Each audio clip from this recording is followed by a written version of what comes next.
everyone, this is John from DM Shower Thoughts, where we find our best selves through gaming. Today's video is a follow-up to a pair of videos I made, why I tend to rule my 5e games using rules as written, and 5 homebrew rules I use to supplement those rules as written. Today, we're talking about a tool DMs use a lot, which is circumstantial rulings. Circumstantial rulings are judgment calls that dungeon masters make when a certain scenario doesn't fit the mechanics laid out in either the rules as written or the established homebrew. At my table, we tend to stick to the rules as written as a common language because I have a lot of players with a lot of different gaming experiences and backgrounds. That's supplemented by homebrew, which is used to increase fun, increase quality of life, and increase my players' immersion in the world. Now, any gaps that might get left behind are covered through circumstantial rulings. The reason it's valuable to clarify these rulings as circumstantial is because it's a signal to the players not to allow this singular case to set a precedent or an expectation that when similar cases come up, it's going to be ruled the same way.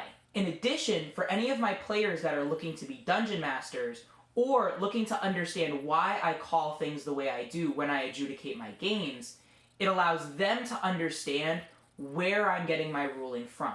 Just like how a lawyer will cite different law cases to reference in their argument, so too a DM will often reference different things in either the player's handbook or homebrew rules that they've written.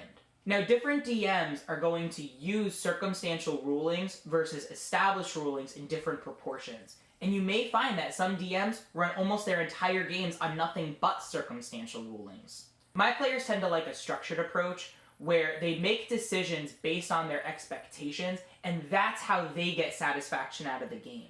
However, sometimes you'll get those edge cases where you need to use your best judgment in order to make a quick rules call to keep everything moving.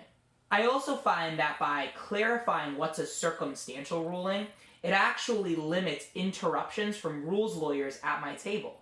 Because it's clear that I'm speaking from narrative authority as opposed to the letter of the law in the rules as written, a rules lawyer's rules-based argument often becomes mute.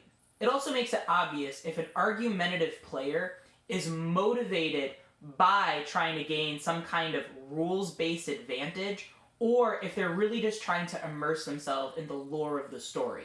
Sometimes a player, when they seem argumentative, is actually trying to immerse themselves. They're just trying to understand the internal logic of the world and how that's represented by mechanics. And that is the perfect place for homebrew to kind of fill in any gaps that the rules as written may have with your storytelling. I'm also not against players questioning me at the table or any of the decisions I've made, because if anything, it can open up to awesome conversation, and I can grow as both a person and a DM.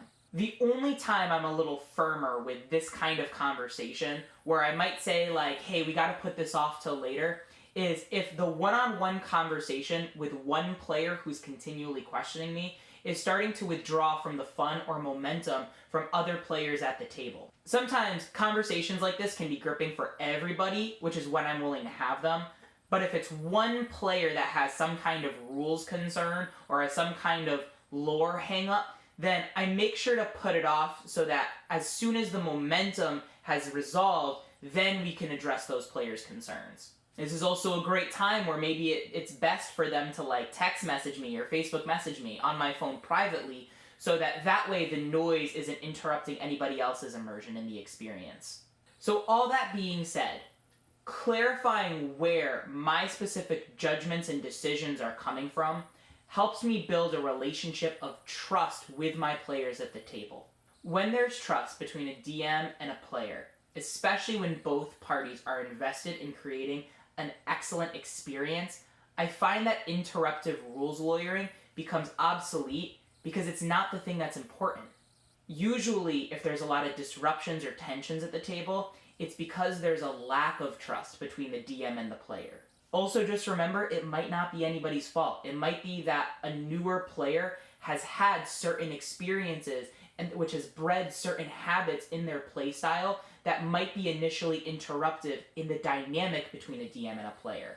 So anyway, declaring circumstantial rulings has helped clear up a lot of things at my table. My question is, how do you rule at your table? Do you tend to have like a very consistent, structured approach like I do? Do you tend more towards circumstantial rulings? Or is there a third approach that you could educate me on to make me a better DM? Let me know in the comments below. And remember, each subscription means the world to us, and it lets us keep sharing our world with you. So that's all for today, everybody. Have an awesome day, and remember, game responsibly. Bye-bye now.